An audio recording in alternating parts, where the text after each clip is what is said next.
Selamat datang di live Q&A lebih dalam lagi bersama saya Ragu Lewi, dan kita akan ngobrolin tentang khotbah Pastor Christopher Tapeheru di New One International Church minggu kemarin. Dan for information, bulan ini kita bicara soal pelayanan, yaitu strength is for service. Bagian pelayanan itu sebenarnya ada justru untuk menopang orang. Dia bukan ada untuk memanipulasi orang, tapi dia ada untuk menopang orang. Oke, saya undang dulu Pastor Chris Tapeheru. Kita ngobrolin sama-sama. Oke, wait.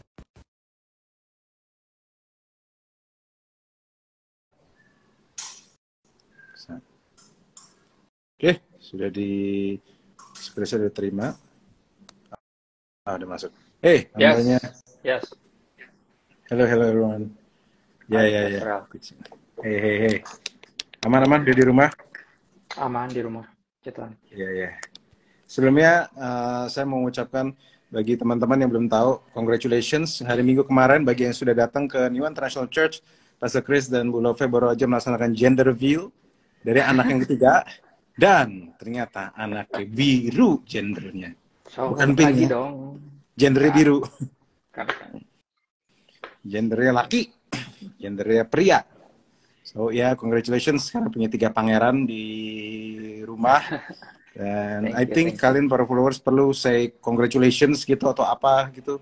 Karena 3 anak, apalagi laki, semua nggak ada yang mudah. Saya percaya bahwa ada kasih karena Tuhan dan wisdom ya untuk Pastor Chris dan Bu Love untuk dia bisa tetap ngurusin anak ketiga pada waktu mereka nih anaknya udah mulai jalan, mereka sudah umurnya mau kepala 4.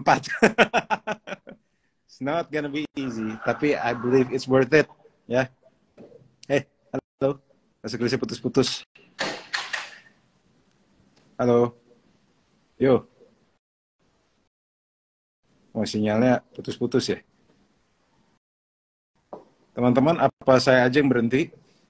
Atau Pastor Chris juga?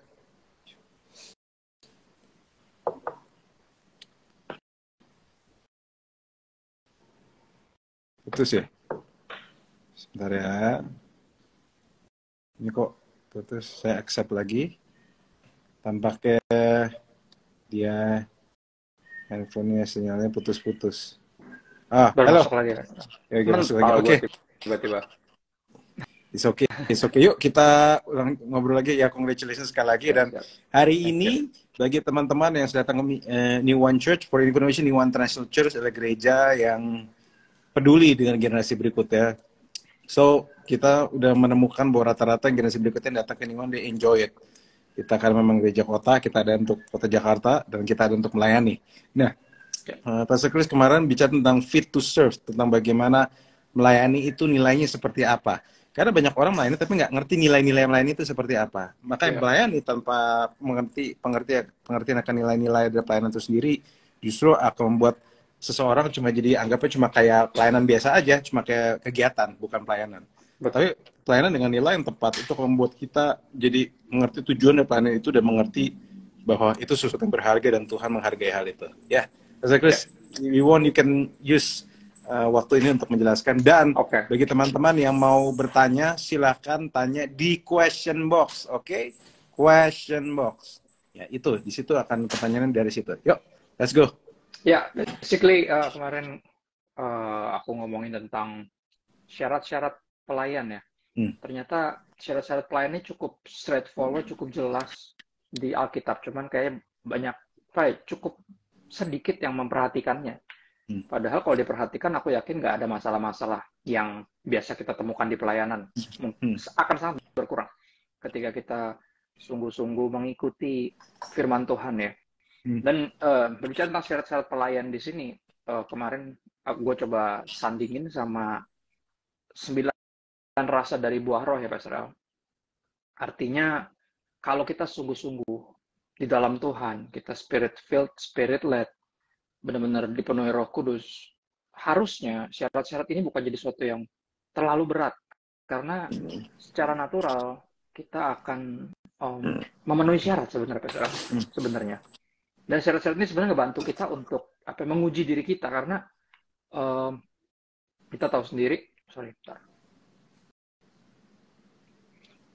kita tahu sendiri di Matius 7 ya, Matius 7 mulai ayat 21 sampai 23 tuh ada ayat-ayat yang cukup mengerikan sebenarnya, bukan cukup, sangat mengerikan.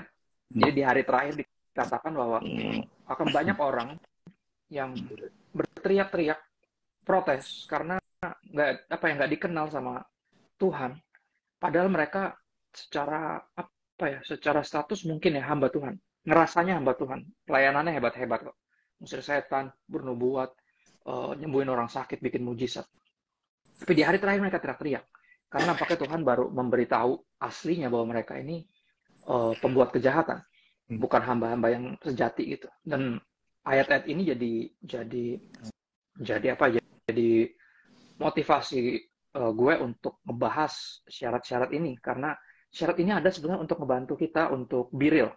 Karena sebagai pelayan Tuhan atau pelayanan sangat mungkin dijadikan tameng atau pencitraan ya. Jadi satu mask up, jadi topeng, sangat mungkin. Dan kita karena pelayanan kita sangat mungkin untuk berpikir bahwa kita lagi melakukan sesuatu buat Tuhan. Kalaupun kita kurang-kurang tulus sedikit, ya Tuhan ngerti lah, kan at least gue pelayanan lah. Dia kan sedikit banyak dia terbantu lah sama gue. Nah ini yang pandangan-pandangan ini yang perlu dilurusin. Makanya ada si khotbah yang dengan judul Fit to Serve itu kemarin. Sebenarnya idenya kita dilayakan kok. Kita nggak melayakkan diri untuk pelayanan, kita dilayakan. Makanya Roh Kudus kan dianugerahkan sebagai gift. Gift yang kita nggak layak terima, kayak keselamatan. Ya kayak Yesus, juru selamat. Kita nggak layak sebenarnya diselamatin, kita nggak layak. Apalagi dipakai sama Tuhan untuk pelayanan. Berarti idenya adalah kita dilayakkan. Dan karena Roh Kudus juga dianugerahkan, berarti hubungan sama Roh Kudus yang nyata itu yang diperlukan untuk kita memenuhi syarat sebenarnya. Jadi gue cepet aja ya, kita ini rangkumannya. Jadi yang menonton lengkap ada di mana, di YouTube channel kami di New Wine International Church, judulnya Fit to Serve. Basically aku cuman walk through ayat-ayat Alkitab untuk melihat dua syarat. Yang pertama syarat jadi pendeta, nomor satu. Pendeta dianggapnya seperti kalau sekarang konteksnya mungkin gembala, dan yang lainnya di pastoral. Ini para pendeta. Yang kedua adalah para pelayan, para deacons bahasa Inggrisnya, itu berarti orang-orang yang melayani yang bukan pendeta. Gitu. Jadi kan banyak yang bukan pendeta, kayak misalnya main musik atau sekretaris misalkan bukan pendeta. Nggak semuanya pendeta. Jadi yang pertama syarat buat pendeta, buat para gembala atau yang di pastoral. Yang kedua syarat untuk para pelayan yang lain. Dan ini cukup straightforward, dan let me read it to you malam ini biar ada obrolan-obrolan. Aku yakin bakal ramai sih malam ini. Karena kalau gini gimana dong, kalau gini gimana, pasti gitu-gitu. Ya kan? Jadi ayat pembuka ada di 1 Korintus 14 ayat 12 dan 26. Sebuah pernyataan singkat dan jelas bahwa karunia Roh itu hendaknya dipergunakan untuk membangun jemaat, bukan untuk menyerang, bukan untuk menghakimi, bukan untuk merendahkan, merasa lebih superior, bukan untuk jadi ajang untuk berlomba siapa yang lebih kudus, holier than thou mentality, bukan itu. Tapi untuk membangun jemaat, karunia harus dipakai buat itu, karunia Roh ya. Ayat 26 dikatakan bila mana kita berkumpul hendaklah tiap-tiap orang persembahkan sesuatu. Jadi idenya dalam ibadah gereja tuh harusnya emang tiap kita nampaknya di push ke satu titik di mana kita akan semuanya melayani. Jadi tiap minggu kita akan ada yang kita layani. Jadi nggak akan lama kita jadi jemaat sebenarnya. Kita akan cepat atau lambat akan segera melayani. Dan dengan target tiap minggu kita bawa satu jiwa yang akan kita layani. Entah mungkin pelayanannya misalnya contoh, jemputin dia di rumahnya deh misalnya. Itu kan pelayanan sebenarnya. Ya kita bawa ke gereja, nah kita layani dia di situ. Dan itu terus kayak gitu. Jadi idenya di setiap kebaktian terus ada yang persembahkan mazmur, pengajaran, penyataan Allah, karunia bahasa roh, atau bahkan menafsirkan. Tapi semuanya harus dipergunakan untuk membangun, sekali lagi itu sebuah pengulangan. Ya di Efesus 4 ayat 1, gue baca cepat aja. Sebab itu aku menasihatkan kamu, ya Rasul Paulus bilang, aku orang yang dipenjarakan karena Tuhan. Dia perjelas kenapa kamu mesti dengar nasihat saya, karena saya hidup hanya untuk Tuhan. Oke, ini dari sesama hamba Tuhan. Aku nasihatin kamu supaya hidupmu sebagai orang-orang yang telah dipanggil oleh Tuhan berpadanan, sesuai, fit for that calling, sesuai dengan panggilan itu. Ya harus nyambung. Kalau memang kita dipanggil oleh Tuhan, diselamatkan oleh Dia, kita harus hidup sesuai dengan ya layaknya orang-orang dipanggil gitu loh. Ya. Jadi ada dua, yang pertama pastors, para pendeta. Di 1 Timotius 3:1-7 ya dikatakan orang yang menghendaki jabatan pastor atau penilik jemaat menginginkan pekerjaan yang indah. Ya, atau menjadi pemimpin jemaat adalah sebuah tanggung jawab yang mulia. Terjemahan sederhana Indonesia bilang gitu. Karena itu yang boleh diangkat sebagai pemimpin jemaat haruslah orang yang hidupnya tidak bercela, setia pada istrinya, dan tidak boleh mempunyai lebih dari satu istri. Ya. Berikutnya terjemahan yang biasa kita baca mencatat dapat menahan diri atau sabar. Bijaksana, arti bijaksana tuh can control, bisa mengendalikan diri. Yang berikutnya sopan atau hidupnya itu teratur, agak berantakan. Ya. Suka memberi tumpangan atau peduli, artinya nggak boleh cuek. Ya, kemarin gue sebut satu quotes ya. Orang yang menerima agape, unconditional love, nggak bisa terus-terusan EGP. Itu emang gue pikirin, nggak bisa. Jadi agape sama EGP agak rima ya, kalau mau bikin lirik rap bisa dicuri ya.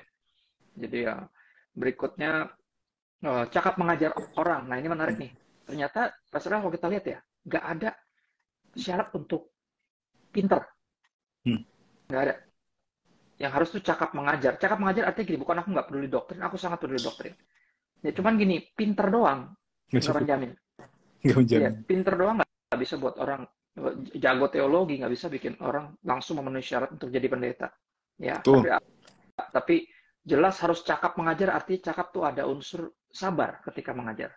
Ya, nggak segan untuk mengulang lagi dan tentunya menghidupi apa yang diajarkan. Itu cakap tuh mengandung di situ. Beautiful. Ya, karena kalau cuman pinter belum tentu bisa ngajar gitu loh. Ya. Jadi harus cakap mengajar orang. Nah, berikutnya bukan peminum, bukan pemarah. Ya, jadi pertanyaan biasanya suka timbul, berarti boleh minum apa enggak? Ya boleh lah, kalau enggak aus ya kan.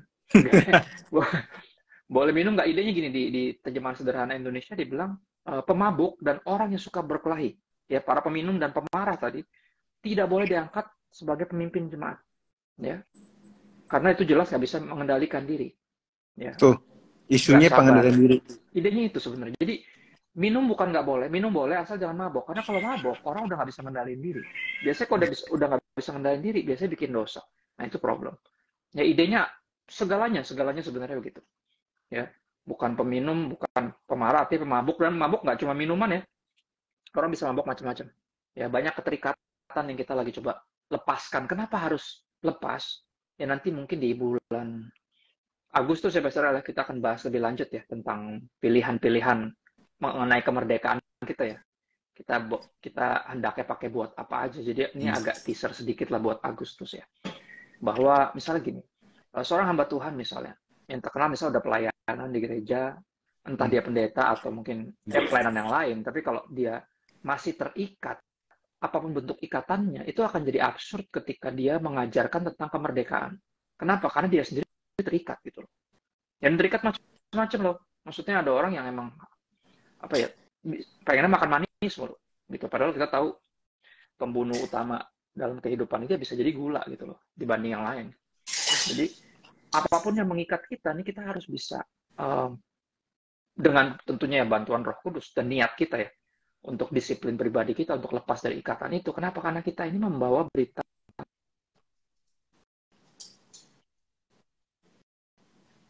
kemerdekaan, biar kita sendiri terikat. Jadi kompetensinya apa gitu? Lu juga terikat, lu nggak usah ngomong lah tentang kemerdekaan gitu. Jadi ngerti ya? Jadi ada kesan. Dia bilang pemabuk dan orang suka berkelahi nggak boleh diangkat sebagai pemimpin jemaat. Jadi orang-orang itu harusnya bukan peminum, bukan pemarah, melainkan peramah atau berperilaku baik, pendamai. Ya bukan biang kerok tentunya. Bukan hamba uang atau yang cinta uang, ya cinta uang terus yang mengumpulkan kain dengan cara kotor, bukan orang-orang yang seperti itu. Ya. Nah berikutnya makin bukan sensitif, semakin justru dasar karena kita mulai selalu dari keluarga dulu, dari orang-orang yang paling dekat dulu. Ya pelayanan bukan pelarian. Aku dulu pelayanan banyak di anak-anak muda. Nah aku suka dapetnya gini Pastor El, mereka menjadikan pelayanan tuh jadi pelarian dari rumah gitu, dimana dia dihargain, dipandang, dianggap, didengar. Ya akhirnya dualisme jadinya. Pelayanannya hebat, tapi di rumah benar-benar cuek dan malah parah, malah jadi batu sandungan. Jadi gue sempat keluarin quotes yang apa ya, hasil dari pelayanan di anak-anak muda. Gue selalu bilang sama mereka, gue ingetin, buat apa lu jago kebaktian di gereja atau di Rokris atau di kampus, tapi lu nggak jadi anak yang berbakti di rumah, buat apa? Gitu. Ya.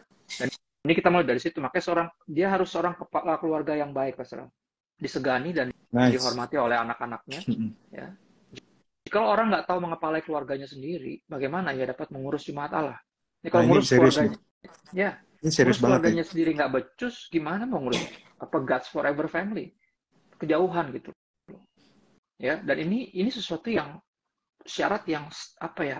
Ini syarat-syarat ini sebenarnya kalau kita perhatiin harusnya nggak membebani kita. Nggak membebani. Ini harusnya penting. Justru untuk kebaikan. Ya. Dan kalau kita Kristen, ya Oke, sorry. Ntar lanjut lagi. Ya. Ingat kata terakhir. Dan kalau kita Kristen, saya ingat ada begitu banyak pelayanan berantakan karena family issue. Banyak sekali gereja yang jadi kacau karena family problem yang masuk ke ministrinya. Jadi banyak loh. Jadi harusnya itu sebenarnya isu ada masalah di gerejanya. Masalahnya sebenarnya bukan di gerejanya. Masalahnya mungkin di gembalanya, keluarga gembalanya merembet sampai ke gerejanya. That is a huge problem. Dan saya rasa ini untuk, jadi gini, saya dari tadi ngerenungin, memang syarat-syarat ini sebenarnya bukan untuk nyusahin, tapi untuk kepentingan dan untuk kebaikan yang melayani. Karena kalau melayani, tanpa kita dikasih boundaries, batasan yang jelas, itu akan menghancurkan kita. Beberapa pelayanan bisa membuat kita berdampak di luar, bisa membuat kita dipuja. Tapi kalau misalnya semua ini tidak kita lakukan dengan baik, maka kehidupan yang munafik, hidup yang tanpa integritas, hidup yang pintar di depan, berantakan di belakang, itu akan menghancurkan kita. So, God doesn't want that to happen. Jadi masuk akal kalau misalnya lewat Paulus, dia kasih tahu, hey, I love you just the way you are. Tapi jangan cuma sampai stay di situ. Ini untuk kebaikan kamu sendiri. Rasa itu sih. Wow. Menarik ya, sambil lu ngomong tadi, gue dapat satu ingatan gitu tentang Roh Kudus ingetin gue tentang seks. Seks itu kayak api. Dia harus dalam wadah, yaitu pernikahan. Pelayanan tanpa integritas itu kayak gitu, Pastor. Bisa jadi seks di luar nikah, kayak gini, sesuatu yang bukan yang menghangatkan tapi membakar dan menghanguskan. Jadi, wow, that's good. Pelayanan itu harus ada wadahnya. Pelayanan kalau nggak ada wadahnya, nggak ada yang seperti ini gitu ya, nggak ada yang lagi kita bahas ini. Kita ini akan tadi Pastor El bilang tentang pujian dan glory ya. Glory itu gini, kita tuh mestinya nggak sentuh glory. Itu bukan punya kita soalnya. Tapi gini, kalaupun kita diizinkan untuk manage ketika ada yang puji kita harus arahkan kepada Tuhan. Gini, gimana caranya kita bisa mengarahkan ke Tuhan kalau hidup kita tidak terpuji gitu loh. Pujiannya paling cuma buat skill khotbahnya, main musiknya atau rajinnya. Tapi kalau hidup kita nggak terpuji, kita bukan orang yang sabar, kita bukan orang yang terhormat, kita bukan orang yang tadi yang bisa mengendalikan diri. Jadi nggak terpuji, ujung-ujungnya bukannya alih-alih memuliakan Tuhan, malah mempermalukan Tuhan. Dan itu yang tadi sepanjang Pastor El ngomong, gue jadi keinget ya. Kayak seks itu harus dalam wadah pernikahan, pun dengan pelayanan harus dalam wadah integritas ini gitu. Ya. Dan itu tadi ya, gue ngomong tentang, gue lanjut dikit ya. Tentang kalau kita Kristen, gitu ya, sebenarnya ini bukan hal-hal yang aneh. Justru ini yang membuktikan kita Kristen gitu loh. Ya kan? Selalu dimulai dari situ. Kamu akan terima kuasa jika Roh Kudus turun ke atas kamu. Kamu akan jadi saksiku pertama di Yerusalem. Wow. Ya? Yang paling dekat dulu deh yang harus bisa ngerasain kita nih. Ini orang bener gak sih? Gitu loh. Makanya gue selalu kalau Pastor ya sejujurnya gitu, gue kalau denger khotbah, gue biasanya pengen tahu dulu nih pendetanya siapa. Terus dia nih kalau dia khotbah, keluarganya mau dengerin dia nggak? Patokannya itu aja. Kalau keluarganya udah nggak mau dengerin, berarti ada sesuatu tuh. Kayaknya dia di rumah sama di mimbar tuh beda gitu loh. Ya dan ya itu gua ya. Cuman gua percaya Tuhan bisa ngomong lewat siapa aja sih. Cuman at least bukan khotbahnya, tapi orangnya yang rugi kalau dia nggak punya integritas. Dia yang hancur. Orangnya rugi loh. Orangnya rugi. Kita yang rugi sebenarnya. Ya, kalau kita dengar khotbahnya ya kita ambil apa ya bahasanya? Kalau makan ikan tuh ambil dagingnya, singkirin durinya gitu loh. Ya cuman kalau orang itu nggak menghidupi apa yang dia khotbahkan, terus dia yang makan durinya sendiri gitu loh. Ngerti ya? Jadi durinya kan kita singkirin, dia makan durinya karena dia nggak Iya, jadi itu lihat nggak sih? Iya, saya makanya renungin berkali-kali. This is for protection dari pelayan itu sendiri untuk supaya dampak pelayan itu tidak menghancurkan mereka. Karena ini yang saya pelajarin. Saat kita melayani, saat kita berdampak, when we shine, we need kalau gini. Kalau misalnya nih, amit-amit Tuhan kasih kita cahaya, kita jadi bersinar seperti matahari lah, saking berdampak kepada kita. Ini yang saya pelajarin. If we shine like a sun, like a star, we have to endure the burn. Kita kalau misalnya kita bersin, Tuhan panggil kita, dan somehow Tuhan kasih influence kita bersinar seperti bintang, seperti matahari, kita harus terima bahwa kita kebakar. Dan justru, dan itu nggak mudah, dan justru those family, those quality itu akan melindungi kita. Jadi please, jangan anggap ini sebagai, bagi saya nih, jangan anggap syarat-syarat ini sebagai sesuatu yang buruk atau sesuatu yang memberatkan, tapi sebagai sesuatu yang melindungi. Jadi teman-teman, ini angle-nya coba dilihat, kacamatanya ini diganti gitu, maksud jangan lihat berat banget melayani. No. Harusnya kamu lihat syaratnya sebagai God loves me so much. Jadi bisa kayak gini. Jadi Tuhan mau kita kayak gini. Ya gitu sih. Iya, lanjutin dengan satu syarat yang cukup unik juga. Dia bilang, janganlah ia seorang yang baru bertobat. Jadi yang mau jadi pendeta jangan orang yang baru bertobat. Kenapa? Agar jangan ia menjadi sombong dan kena hukuman iblis. Menarik. Hukuman iblis artinya gini, bukan iblis yang menghukum, bukan. Di terjemahan sederhana Indonesia dibilang gini, iblis dijatuhi hukuman Tuhan juga karena kesombongannya, gitu loh. Jadi intinya dia jangan sampai dia jadi sombong gara-gara pelayanan. Gini, orang baru bertobat akan punya kecenderungan ketika pelayanan dia ngerasa hebat kan, orang banyak yang puji, orang banyak yang kagum. Kalau nggak bener-bener Kristen udah bener-bener, itu glory tadi akan menghancurkan dia, gitu loh.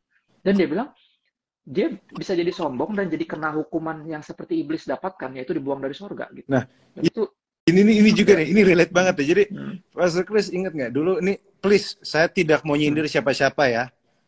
Instagram saya tidak mau menyindir siapapun, tapi I have to tell you, saya ingat beberapa tahun lalu ada seorang hamba Tuhan yang dia tadinya dari server lain, terus tiba-tiba dia login masuk Kristen. Nggak tahu gimana caranya. Terus tiba-tiba dia itu jadi khotbah kemana-mana, muter khotbah kemana-mana, karena tampaknya dia itu, saya nggak tahu ada karunia kesembuhan. Dia ada karunia kesembuhan tuh. Jadi dia ngomong muter kemana-mana. Tapi gini, jadi pada waktu doain, dia bener-bener kayaknya karunianya beneran ada. Tetapi dia doain orang kayak ada yang sembuh, dia dapat sesuatu, tiba-tiba kayak Tuhan kayak kasih impresi nih orang gini. Tetapi khotbahnya ngomongnya ngalor gitu sama sini. Nah, saya sekali lagi saya tidak menyalahkan dia ada di situ. Yang saya persalahkan adalah hamba Tuhan mengizinkan dia duduk di situ. Yang berdiri itu yang saya persalahkan. Kenapa orang baru gini? Kenapa langsung lu taruh di mimbar? Lu mau cari apa? Kontroversi gitu maksudnya. Nah, makanya kadang Pastor Chris yang saya kesel juga, kita tahu ya di New One kita sama sekali tidak izinkan orang-orang baru bertobat itu untuk langsung dikasih exposure, karena itu nggak baik bagi mereka. Kita mau lindungin mereka justru. Mereka melayani dari yang nggak kelihatan dulu lah, maksudnya sama-sama pelayanan kok, nggak kelihatan bukan berarti nggak penting. But at the same time saya perhatiin banyak gereja yang sorry Pastor Chris, gue tuh juga nggak pengen ngomong kayak gini, tapi it feels like an abuse. I hope I'm wrong, but it feels like an abuse. Sekarang baru bertobat, kemudian namanya kebetulan besar, mungkin terkenal, jadi kayak ibaratnya kayak bursa transfer pemain bintang, ngerti nggak sih? Kayak bursa transfer kan, kayak dari Real Madrid ke Barcelona gitu, pemainnya bintang gitu, jadi mereka langsung kesaksian di mana-mana, dan memang pas dihitung viewersnya naiknya banyak. Terus kalau ditanya orang hamba Tuhan, dibilang gini, ya kita kesaksian aja, hidup dia ya urusan dia sama Tuhan. Bagi saya, you tidak bertanggung jawab, you merusakin hidupnya dia. Mendingan dia take a deep breath, nggak usah kelihatan dulu. Silahkan kalau melayani di hal-hal kecil, kamu dibimbing dulu, kita ngobrol firman Tuhan sama-sama. Gitu aja maksudnya. Emang kalau memang dia terpanggil suatu satu tampil, silahkan. Tapi itu setelah dia latih. Dia pastikan, tapi pada waktu dia masih kecil, dididiklah dia seperti anak kecil. Maksudnya diinkubasi dan dididik dengan sehat. Itu it's my struggle sih. Itu tuh kayak keresahan kali ya. Lu mungkin juga sering lihat juga pasti Pastor Chris. Keresahan saya tuh itu. Ya, lanjut, sorry. Ya, it's okay. Ini penting banget soalnya, apalagi dia jadi gembala. Ini kan konteksnya kan pastor ya, pendeta. Gitu loh. Ya kayak misalnya masih ada sampai hari ini ya. Gue bertobat dari tahun 2008.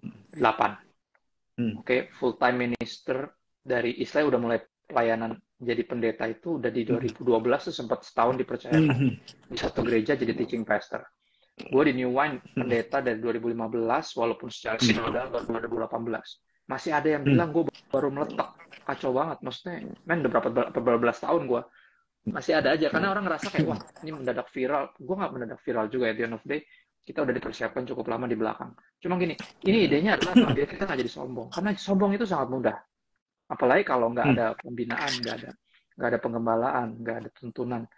Sangat berbahaya. Makanya dibilang jangan yang baru bertobat. Ya, berikutnya, hendaklah ia juga mempunyai nama baik, ya.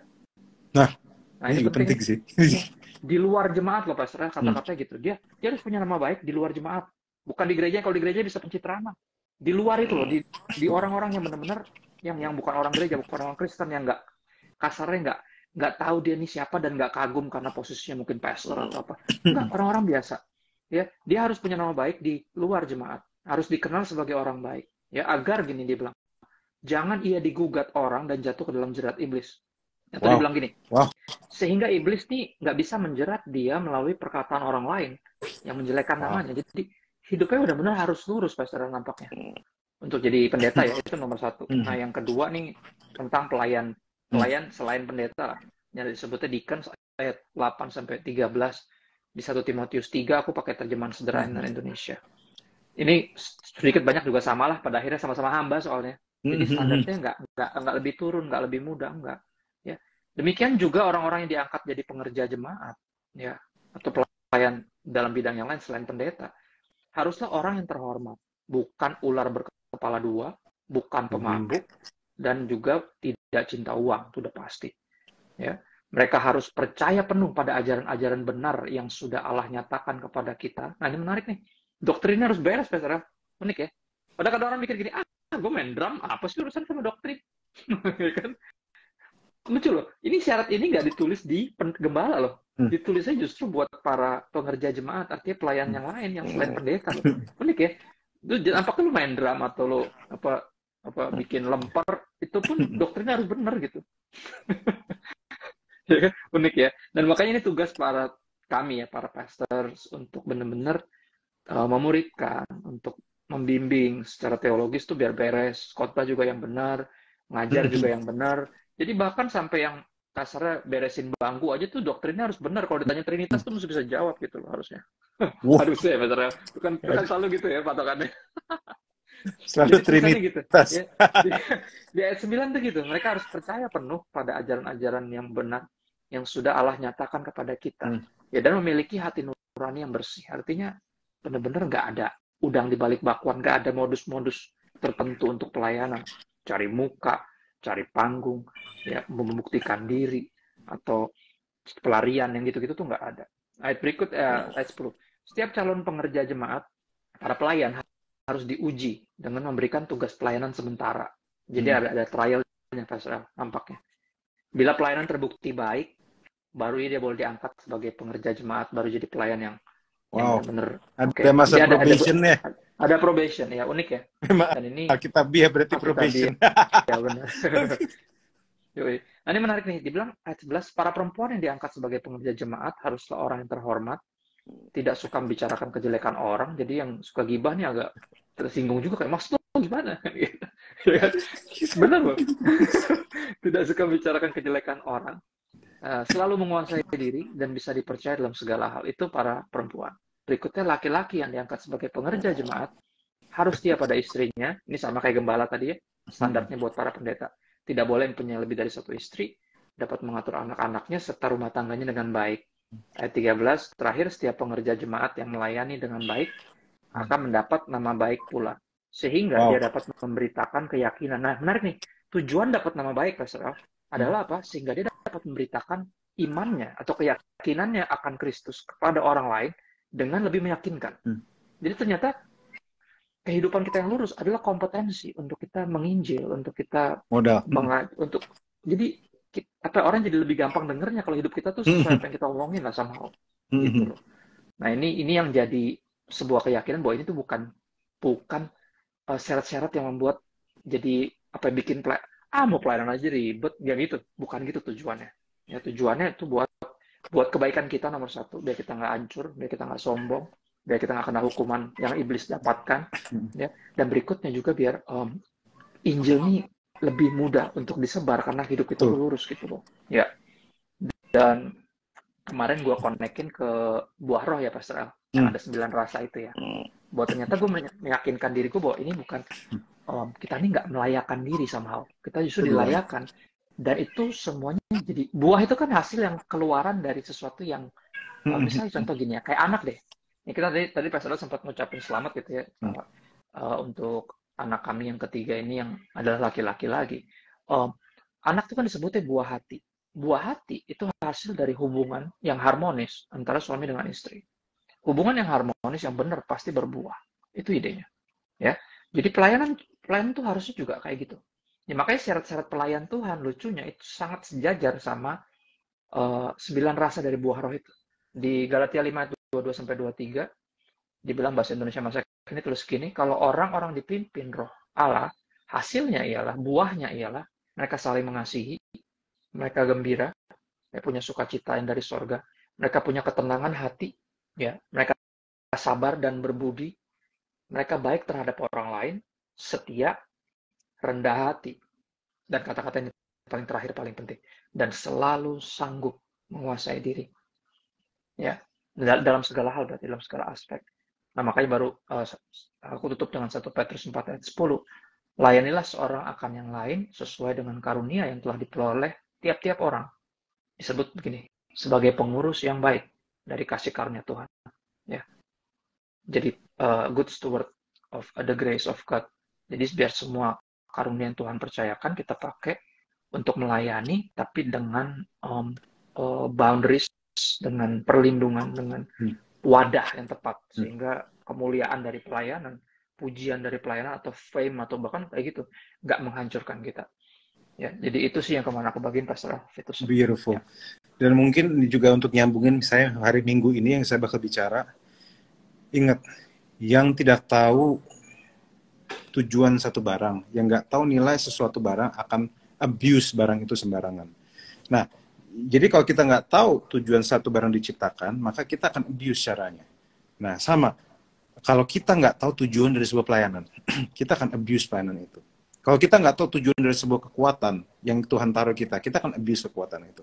Makanya di Roma 15 ayat 2 dikatakan dengan jelas, Tuhan kasih tahu the purpose of strength.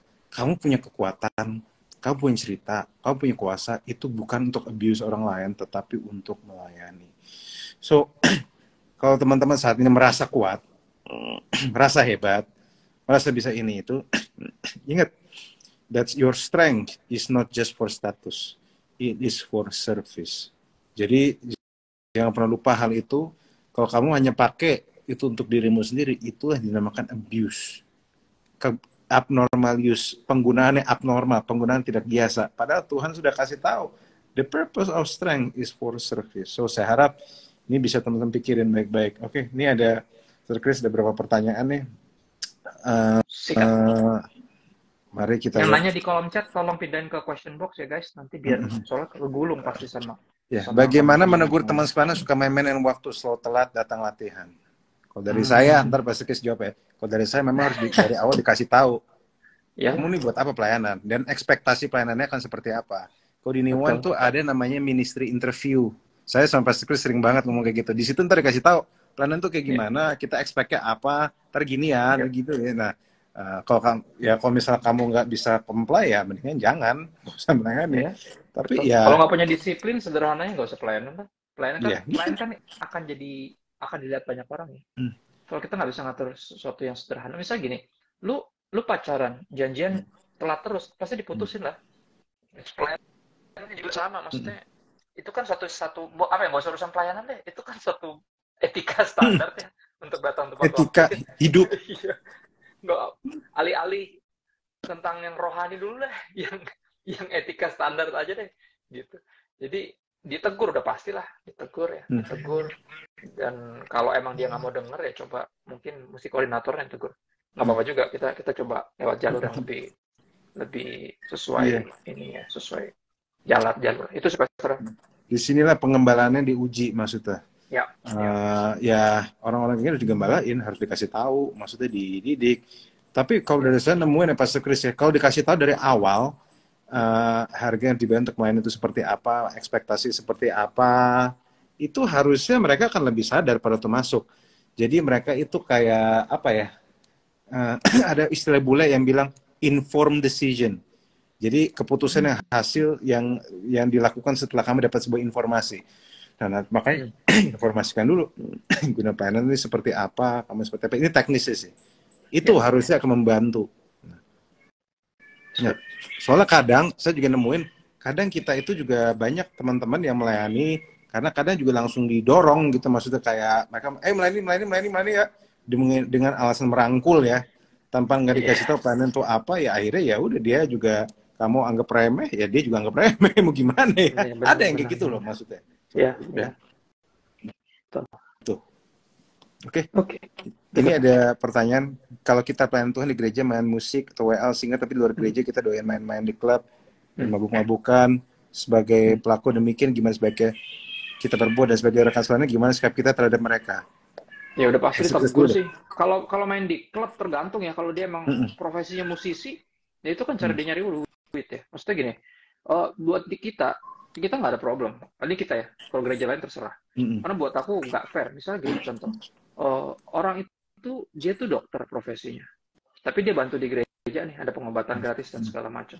Apakah dia nggak boleh jadi dokter di luar gara-gara dia pelayanan di gereja gitu? Buat aku tuh absurd gitu. Tapi kalau dia mabuk-mabukan, udah jelas harus ditegur. Karena ayat firman Tuhan cukup jelas kok. Ya. Dan kita juga harus berani gini ya. Buat aku disiplin harus berani. Kadang soalnya orang suka ketakutan gini, tapi main musiknya jago. Kalau nggak ada dia, kalau ada dia tuh lebih enak gitu. Akhirnya kita jadi turunin standar firman Tuhan karena ketakutan itu. Dan buat aku ya ketakutan itu sedikit banyak hampir bisa dibilang rendahin Tuhan ya. Karena seolah Tuhan nggak bisa pakai yang lain, soalnya cuma dia doang yang bisa bikin pelayanan di jalan. Jadi kalau mabuk-mabukan udah jelas ayat tadi yang kita baca cukup straightforward, dia nggak boleh pemabuk, artinya orang yang nggak bisa ngendaliin diri. Ya itu udah jelas teguran harus. Tapi kalau dia bermain di klub tergantung dulu, kalau memang itu profesinya nggak ada problem harusnya. Ya apalagi dia main musik seperti yang dia lakukan di gereja, dia juga main musik, itu talentanya, itu karunianya dia pakai untuk bertanggung jawab. Karena gini, nyari uang atau bekerja itu kan tanggung jawab yang paling dasar, karena yang harus terberkati dari kehadiran kita adalah keluarga kita dulu. Ada ayat yang cukup straightforward yang berkata gini, Rasul Paulus bilang orang yang nggak tahu istilahnya apa, yang nggak bisa provide buat keluarganya itu lebih parah dari orang nggak beriman. Jadi kalau dia main di situ karena emang itu profesinya, nggak ada problem. Tapi kalau dia mabok-mabokan di situ, itu yang harus dilurus atau ditegur lah ya. Pastor gimana menurut Pastor? Iya. Kalau saya sih akan lihat dulu konteksnya. Lu kenapa mabuk-mabukan?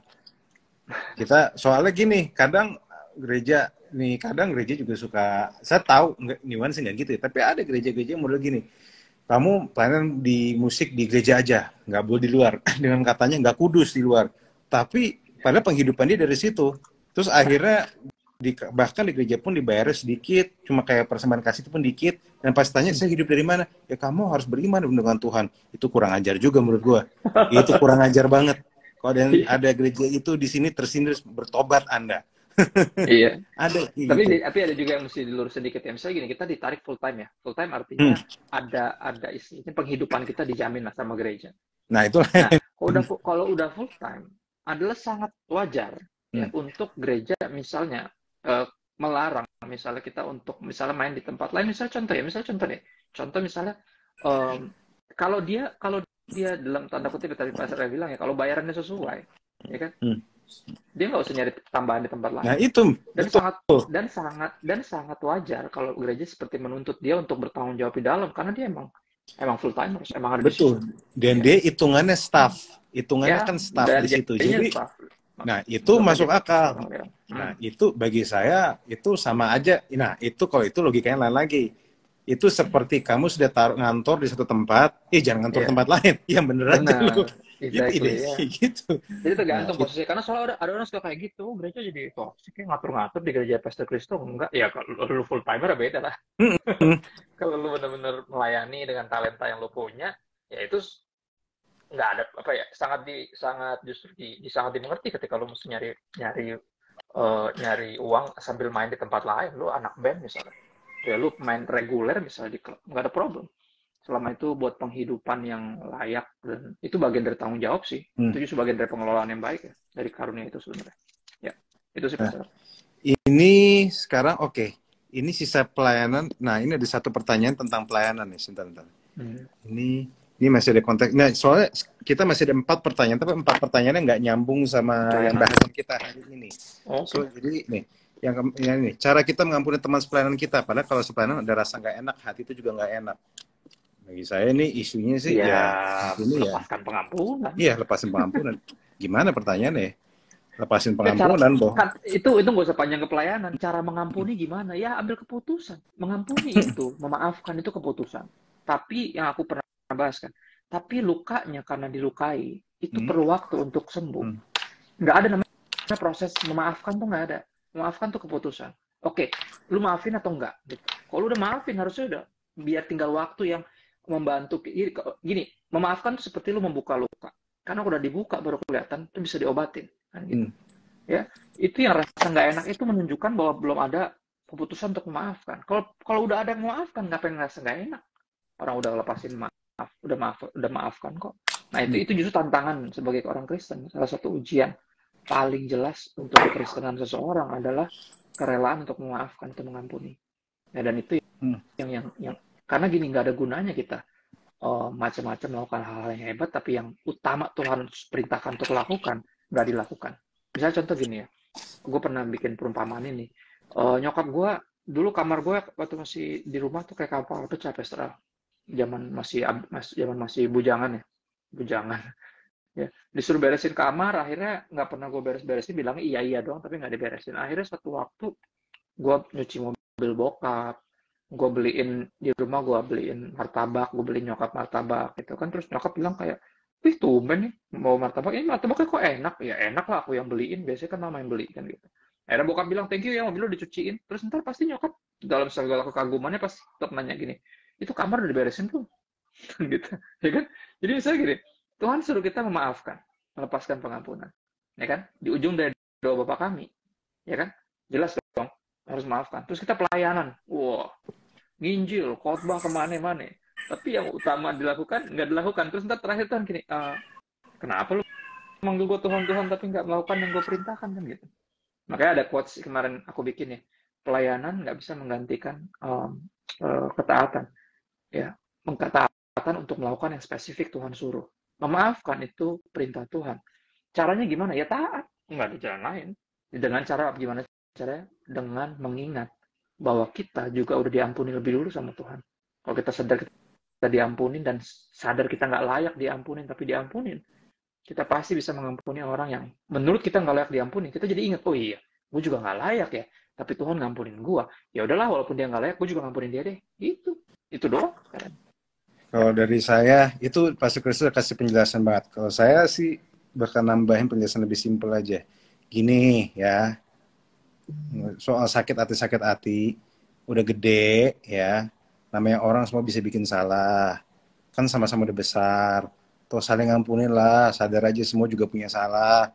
Kita kadang namanya melayani, kadang bisa salah kata. Nggak, jadi gini, saya nggak pengen merendahkan, tapi banyak urusan di gereja yang sebenarnya nggak perlu sampai masuk ke hati. Kita kan namanya tim rame-rame saling melayani, kan ada juga salah kata atau juga ada di bagian divisi-divisi yang panas gitu, karena memang tekanannya gede. Ya itu jangan hidup semua dimasukin ke hati. Semakin kita dewasa, harusnya kita ini Amsal 4:23 bilang jagalah hatimu dan segala kewaspadaan. Menurut saya dari kita yang udah harus bisa jaga hati. Setiap kali saya mau melayani, saya selalu menyadari. Kadang gini, kalau mau sebel, ini saya juga kadang sebel, maksudnya bahwa saya muter-muter melayani, ada loh satu gereja yang semangat banget terima kebenaran, tapi ada gereja yang kayak menurut saya tuh jemaatnya kurang ajar aja gitu, kayak kurang ajar arti dengar khotbah nggak nyatet, malah ngobrol di sana sini, kayak isunya bukan saya loh, isunya kayak ini gue bagiin firman Tuhan, lu nggak hormat ya. Tapi kan ide terbesar adalah setiap kita melayani juga adalah sebuah latihan bagi kita untuk menjaga hati kita sendiri. Amsal 4:27 bilang bahwa jaga hatimu segala kewaspadaan. Bukan Tuhan yang jaga, kita yang jaga. Kita yang jaga. Tuhan bisa jaga yang lain, tapi khusus yang hati itu biar kita yang jaga. So, bagi saya, kalau kamu memang sakit hati, kamu juga harus tahu juga maksudnya, emang dia lah ngapain sampai kamu sakit hati gitu maksudnya. Ya itu angle yang lain lah. Emang harus ngampunin, betul harus ngampunin. Itu semua saya setuju banget, saya juga ngampunin. Cuma kita juga harus mikir juga bahwa apakah kesalahan dia layak kita masukin ke hati. Emang kamu nggak pernah salah? Itu juga sih namanya hidup rame-rame ya. Orang salah kata, salah ngomong itu biasa bagi saya. Ya udah diberesin dan it's done. Ya itu sih. Itu orang mature tuh gitu. Ya. Oke. Ini menurut saya, Pastor Chris, ini rata-rata udah warna sari sih. Tunggu. Ini udah warna sari, jadi nggak. Tapi masih ada satu lagi sih, nah ini. Boleh. Saudara, bagaimana kita tahu talenta yang Tuhan kasih ke kita untuk di pelayanan? Ya, harusnya tahu lah. Masa orang nggak ada harusnya bakat. tahu. Ini, aku masa kamu nggak tahu apa yang kamu nggak bisa sih? Gitu. Aku gambarkan talenta atau bakat tuh kayak sesuatu, kalau kita nih misalnya kita nih handphone ada aplikasi bawaan lah, dia itu udah ada di dalam kita. Makanya Pastor Robert selalu berkatin doa berkatin anak-anak itu, penyerahan anak ya, selalu berdoa gitu kan, panggil karunianya, panggil talentanya untuk keluar sejak dini biar bisa dipakai untuk Tuhan. Lalu talenta sama karunia atau kalau bakat itu bawaan orok gue bilangnya, tapi karunia roh khususnya itu sesuatu yang ditambahkan, bahkan bisa ditambahkan. Jadi semakin di pelayanan orang akan menemukan, pertama ya tentunya peran dia di tubuh Kristus. Berikutnya semakin pelayanannya lebih dalam lagi, pasti Tuhan akan tambahkan karunia gitu loh. Jadi kayak gini, gue nggak pernah tahu bahwa gue punya karunia mengajar, gue nggak tahu sampai Tuhan bawa gue untuk bikin small Bible study. Di situ gue baru menyadari, ternyata gue punya karunia ini gitu. Nah, di dalam pelayanan kita temukan sebenarnya karunia kita. Tapi kalau talenta, kita harus menyadarinya. Masa sih nggak tahu? Misalnya main musik bisa nggak? Nyanyi bisa nggak? Kalau nggak bisa nyanyi, nggak bisa main musik, hitung duit bisa nggak? Atau manage acara bisa nggak? Atau ngatur orang bisa nggak? Atau dengerin orang ngomong bisa nggak? Atau berdoa misalnya, contoh yang paling nggak perlu karunia, maksudnya cuma perlu hati. Masa orang berdoanya fales? Nggak mungkin kan, maksudnya nyanyi fales bisa, berdoa kan nggak ada falesnya gitu. Jadi talenta itu kita harus bisa aware lah, itu namanya bakat. Cuman kalau karunia, kebanyakan kita akan temukan justru di dalam pelayanan. Makanya jangan cuma ke gereja, bergereja lah sungguh-sungguh. Dan di dalam kita lagi melakukan, lagi mau coba help people, itu kan lagi serve ya. Di situ biasanya nanti Tuhan akan tunjukin, ini tempat gue ternyata gue punya karunia ngajar, gue punya karunia misalnya berkata-kata dengan hikmat, I don't know, macam-macam karunia, ada 9 ya, dan itu bisa kita lihat harusnya. Tapi ini bicara tentang talenta, talenta harusnya disadari sendiri nggak, Pastor? Kalau menurut Pastor gimana? Menurut saya sih memang harusnya dia sadar sih. Bakat gini, yang bikin orang sadar apa kekuatannya dia biasanya 2 sih. Satu, karena dia coba-coba tiba-tiba kok gue bisa ya. Itu ada orang kayak gitu. Ada gue juga dong, pas main musik. Iya, main musik gitu. Terus ada yang juga yang kedua, bahwa teman-teman ya satu komunitasnya tiba-tiba bilang, kayak gue ngerasa lu bisa gini deh, lu bisa gitu deh. Ada orang-orang kayak Pastor Chris juga kan, maksudnya kan kasih tahu, maksudnya ada hal-hal yang waktu itu Pastor, dia bilang gini, gue tuh ya kalau dengar khotbah tuh pasti tuh ngantuk atau kagak ngerti, tapi kalau yang ngomong sama gue ngerti, katanya. Kayaknya lu punya karunia ngajar deh gitu.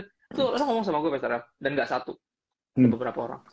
Jadi makanya dia ke Bible study gue, bukan karena gue lebih pinter, tapi karena gue lebih jelas aja gitu somehow. Dia bilang kalau lo yang jelasin, kenapa gue lebih ngerti ya? Gitu. Jadi kan aku jadi, ada ya? Gitu. Jadi nggak, di pelayanan kita temukan itu. Ya. Iya. Jadi bagi saya sih, itu sih. Itu ya, ini sih soalnya ini pertanyaannya, ini bagi saya pertanyaan teknis. Maksudnya kamu bisa tanya teman, bisa tanya dirimu sendiri. Jadi ya kalau tanya Tuhan ya pasti dijawab juga, tapi tanya teman sih lebih dekat juga sih, maksudnya mereka nggak tahu kamu maksudnya kan. Makanya di sinilah tertanam komunitas itu penting. Bisa juga tes bakat minat kayak. Benar, ada macam-macam tes bakat minat. Macam-macam maksudnya. Benar, bisa diinin sih, bisa sangat dimanfaatkan dengan baik sih tes bakat minat. Bahkan tes karunia juga Pastor ada ya, Pastor Ali? Ada, gitu ya. Niwan ada kok. Shape Niwan, itu kita tes karunia tuh. Benar. Para pelayan di kita juga semua tes karunia semua.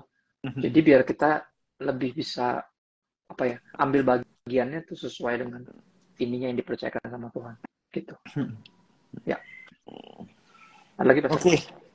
Ini ada ini beberapa masih ada ternyata masuk nih, ada beberapa pertanyaan yang ada hubungan dengan melayani. Ya, kita jawab itu aja lah.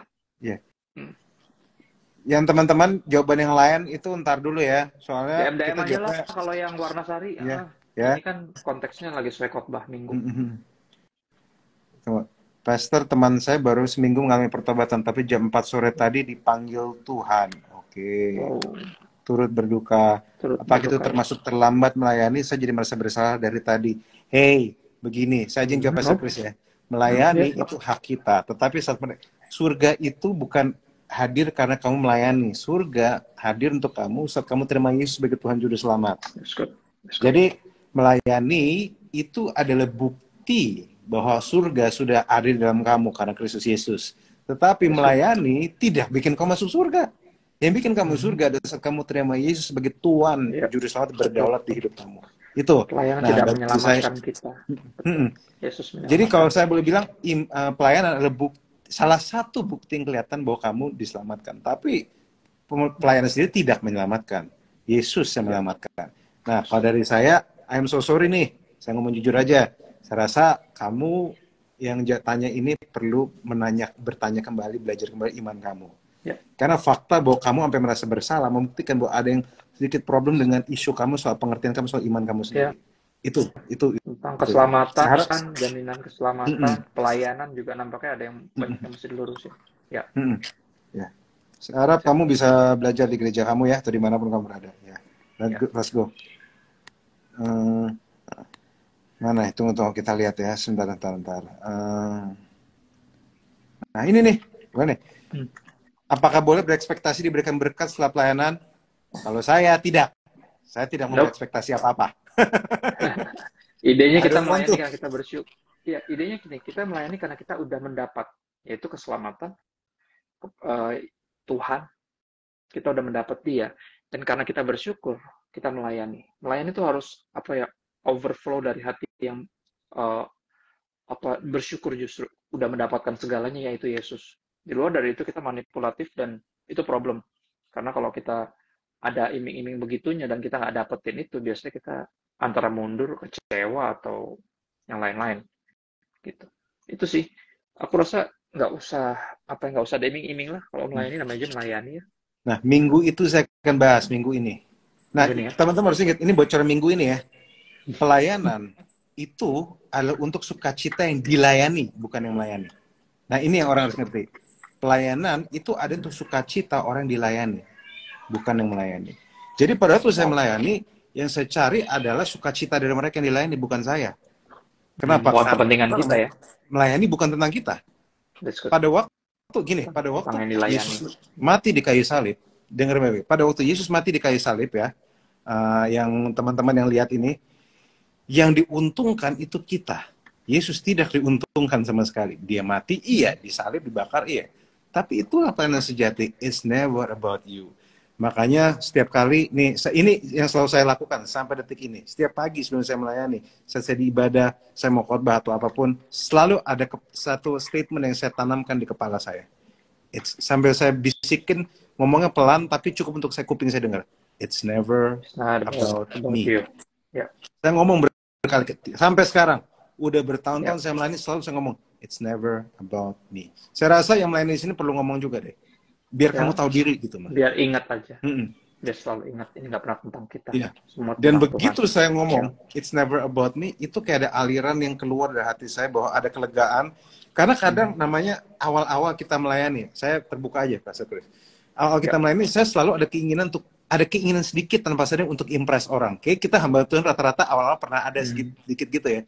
Keinginan untuk impress orang supaya kita tuh ngerasa kayak orang tuh diterima, orang happy dan sebagainya. Tapi justru itu bikin saya tegang.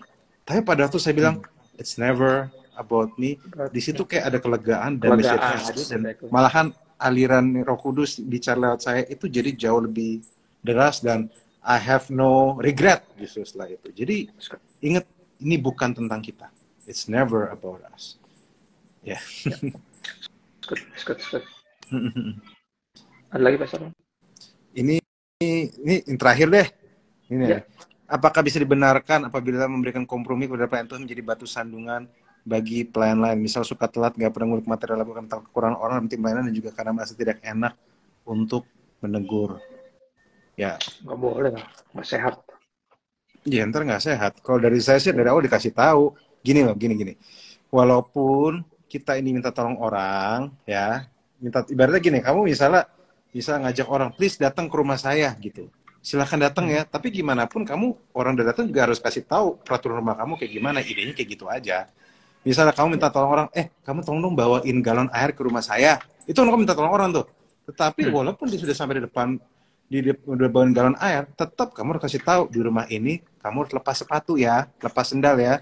Itu juga dia tahu kok maksudnya kok, dia ngerti juga kok maksudnya. Nah sama kayak melayani, walaupun kita minta tolong dan sebagainya, please kita butuh banget.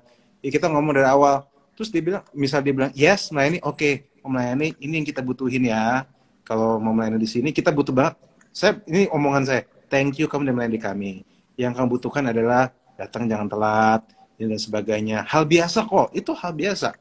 Ya, orang yang ditegur datang telat tersinggung sih menurut saya kelewatan ya maksudnya. Nggak ada hati hamba sama sekali, itu mah bukan aja hati hamba, disiplin normal aja nggak ada. Disiplin gitu normal aja nggak ada. Kita masuk kantor telat, terus diomelin bos, kita marah. Ya berarti kan, ya itu aja udah, itu ya etika standar lah, nggak usah ngomongin yang rohani dulu kalau aku bilang. Ya menurut saya sih itu. Jadi, tapi kuncinya di sinilah pengembalaan itu dibutuhkan. Teman-teman, kita ini di gereja itu juga harus belajar digembalakan dan belajar menggembalakan. Yang pastor di sini, kamu dengan segala hormat, kalau ada hamba Tuhan di sini, pintar khotbah di mimbar tidak berarti kamu menggembalakan loh. Kadang kamu cuma jadi public speaker doang. Karena ada waktunya kamu dealing sama orang secara personal, kamu pimpin, kamu kasih nilai-nilai, kamu tuh ngarahin domba yang kiri, kadang jangan sampai ada yang keluar. Nggak cuma kamu di mimbar maksudnya. Dan itu dan juga yang para yang ikut, yang melayani, dari awal kasih tahu. Makanya kalau saya tuh Pastor Chris selalu nggak tertarik sama gereja yang di awal depan manis-manis gitu. Makanya dari awal dikasih tahu, thank you for ministry, udah melayani kami, thank you so much. Nah ini kira-kira ini yang kamu perlu sadari pada melayani. Kamu datang sebelumnya jangan telat. Tapi ya yang pasti syarat jangan yang masuk akal juga. Jangan misalnya kayak ibarat jam 11 datang jam 4 pagi, kan nggak masuk akal gitu. Lu mempersiapkan apa jam 4 pagi, dua peperangan gitu. Yang kalau itu yang masuk akal, alasannya jelas, oke kok. Ya. Dari saya sih itu aja sih. Ya. Sip. Oke. Harusnya aman. Ini udah semua sih, yaudah, udah selesai, kita berdoa yuk, Pastor Chris aja yang doa ya. Tuhan, terima kasih atas hari ini, terima kasih atas pembicaraan kami, biarlah ini jadi sebuah nilai-nilai melayani yang baik, yang penting, yang bisa membuat pelayanan kami lebih baik lagi untuk melayanimu dan melayani sesama kami. Thank you for loving us, Lord. Biarlah ada hati hamba di dalam hati dan pikiran kami. Thank you, Lord. Biarlah kami melayani sembahyang tulus, karena kami tahu justru yang tulus itu yang kau lihat. Kau lah bos kami. Thank you, Lord. Dalam nama Yesus. Amin. Oke. Bless you, Pastor Chris.